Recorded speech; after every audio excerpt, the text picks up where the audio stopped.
Hello everyone and welcome to another MechaCast. I've got an interesting game with an interesting strategy. It goes on pretty long here at almost 30 minutes, and I've already seen it. I'm not going to give away anything or say anything that might give away the ending, because it was pretty interesting all the way up until near the very end, I think, and featured some pretty good play from two good players. So really enjoyed it, watching it, and I think you guys will really enjoy watching it too. And you're gonna either go, man, that's cool for the Tyranid strategy, or go, oh, I hate these guys even more. So probably towards the latter, but I thought it was cool either way, because it is not it's a Lictor Alpha, so it's not Ravener. So there's at least that, but you know, it's NID, so it's not exactly like the coolest thing ever. But so here we go. We'll just jump right in. Pause at the 5-second mark for people on the audio portion of the show. Let me go ahead and do the countdown.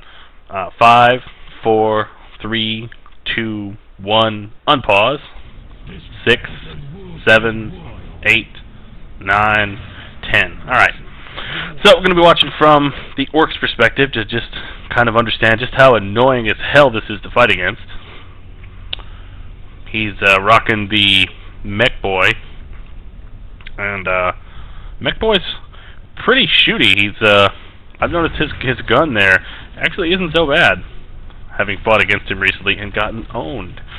So I can tell you right now, yeah, he gets 3 Slugger Boys right here, and kind of goes for a melee-centric strategy early on. Also is making really good use of the buildings to sort of avoid being flesh hooked, or not, but no, he makes, yeah, there you go, see, he's gonna go in the building, there you go, good.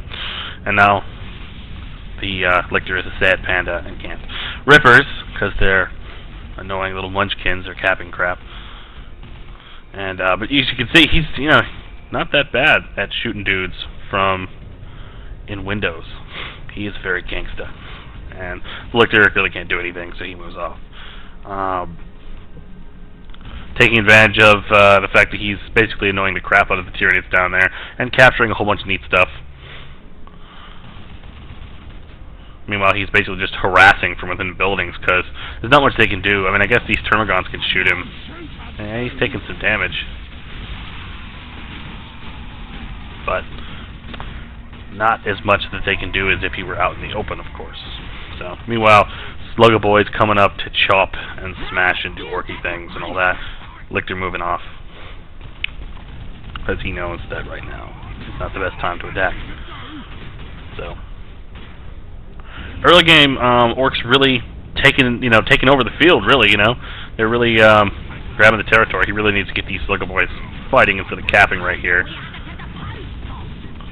because he just lost one right there, 2, etc. So somebody I once was reading about, and I think the strategy forum said, "Ooh, man, they killed him."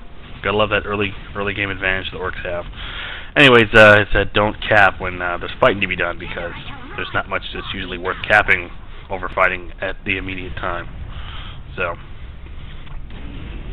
wow, Stick Bomb is taking out a lot of Rippers there, but 2 escape, and from what I understand, they reinforce for free, so there's no real penalty whatsoever for the Tyranid player, as usual.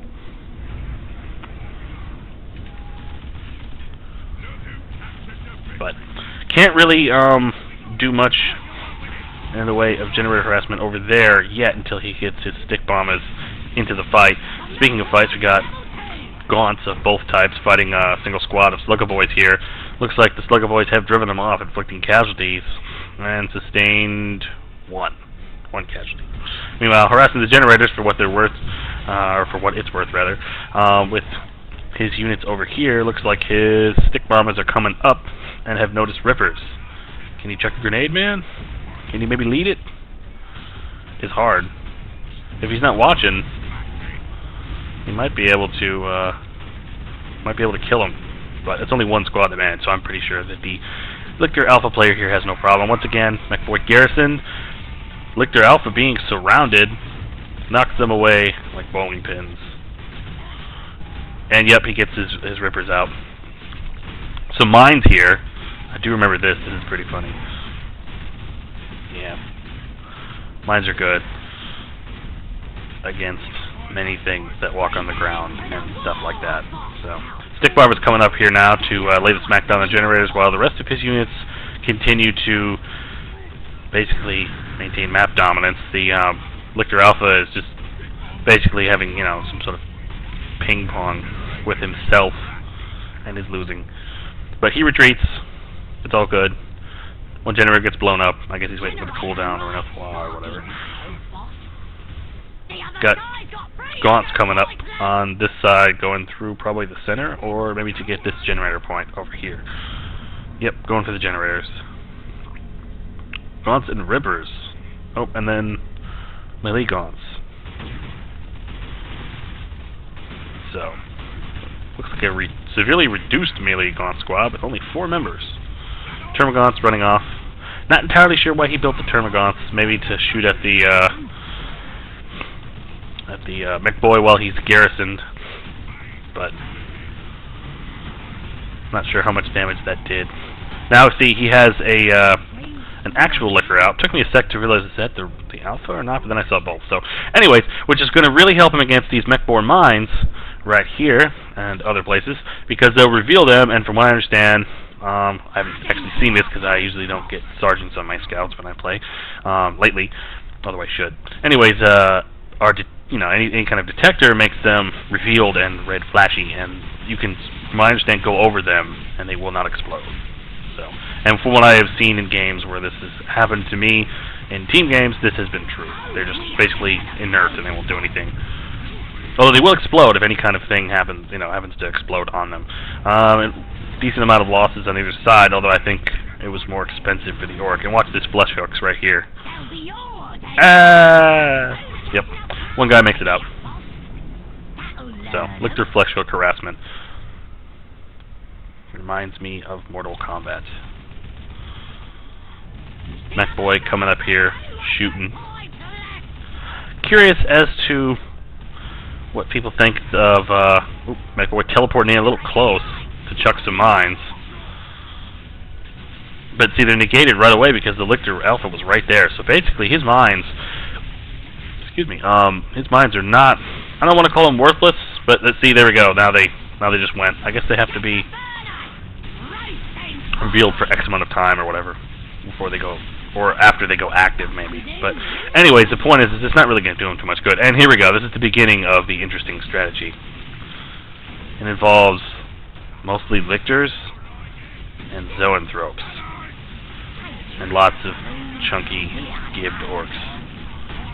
So, big battle going around this VP here. Somehow his shooty Termagants have managed to survive. A lot of people don't seem to think they're very good. I don't know very much about it. All I ever see is warriors. Ravener Alpha trying to get out of there. He pops Wah. But then another, Ravener Alpha, I'm sorry. That's a Lictor. But anyways, perhaps you can forgive me for this Freudian slip. Another Lictor here coming in and forcing, looks like the Slugger Boys to retreat. They're just kind of waddling off. Anyways, Rippers being attacked by a Slugger Boy squad with a Flamer being forced off. The Flamer hurting them, but really not as much as you might hope. I mean, it would have killed him for sure, but also the Flamer's pretty huge. So, anyways, other than actual VPs, the Orc still has very high map control, but he's losing the VPs. I don't know why these stick bombers are just chilling here next to the VP. Maybe he gave a capture order and it didn't acknowledge it. That happens to be two. Gaunt's coming up, taking this wreck, which is obvious for anyone who has eyeballs and is watching the video cast. If you are not, then you are controlling the camera. And maybe didn't see that.